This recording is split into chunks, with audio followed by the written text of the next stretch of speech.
যে গণতন্ত্রের জন্য এত লড়াই, যে গণতন্ত্রের জন্য আবু সাইদ, যে গণতন্ত্রের জন্য ওয়াসিম আকরাম, যে গণতন্ত্রের জন্য মুগ্ধ, যে গণতন্ত্রের জন্য ফাইয়াজ জীবন দিল। এই ধরনের প্রায় 1400-1500 সন্তানেরা, রিক্সাওয়ালা 23 জন মারা গেছে, শ্রমিক প্রায় 1.5 শতাধিক মারা গেছে শেখ হাসিনার পেটুয়া বাহিনী আর গুলিতে আঘাতে। এই রক্তদানের মধ্যে দিয়ে আমরা তো চাই প্রকৃত গণতন্ত্র। এই যে প্রপোর্শনাল রিপ্রেজেন্টেটিভ, তারপরে নানা কথা আজকে নিয়ে আসা হচ্ছে, আনুপাতিক ভোট, এটা কেন? এইটা আপনারা কিসের জন্য চান? তাহলে তো এলাকায় এলাকায় আর কেউ নেতা হতে পারবে না, কোনো কনস্টিটিউয়েন্সিতে তো কেউ নেতা হতে পারবে না। একটা লোক একটা এলাকায় কাজ করছে দীর্ঘদিন, মানুষের সাথে তার যোগাযোগ হচ্ছে, আলাপ আলোচনা হচ্ছে, এই করতে করতে সে ধীরে ধীরে নেতা হয়।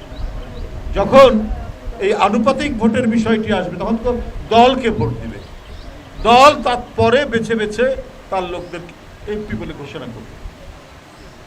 তাহলে তো আরো বেশি স্বৈর শাসনের দিকে ঠেলে দেওয়া হবে। স্থানীয় পর্যায়ে আর কোনো নেতৃত্ব থাকবে না।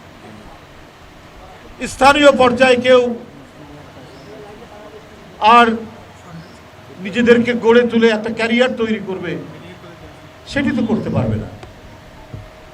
আমরা চেয়েছি সেই ভোট, চিরায়ত গণতন্ত্রের যে ভোট, যারা বৈধ ভোটার তারা ভোট দিয়ে, সর্বোচ্চ ভোট দিয়ে তার এলাকায় প্রতিনিধি নির্বাচন করবে।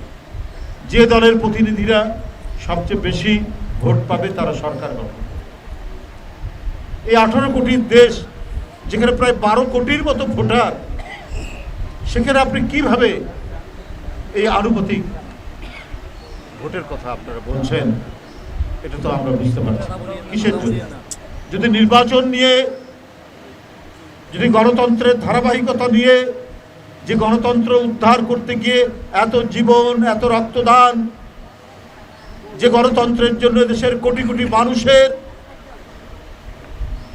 শুভেচ্ছা নিয়ে যিনি রাজনীতি করেছেন দীর্ঘ দিন, এবং এই গণতন্ত্র উদ্ধারের জন্য অসুস্থ থাকার পরেও কারাগারে বছরের পর বছর যিনি অবস্থান করেছেন, কারান্তরীণ থেকেছেন, কি লাভ হবে তার?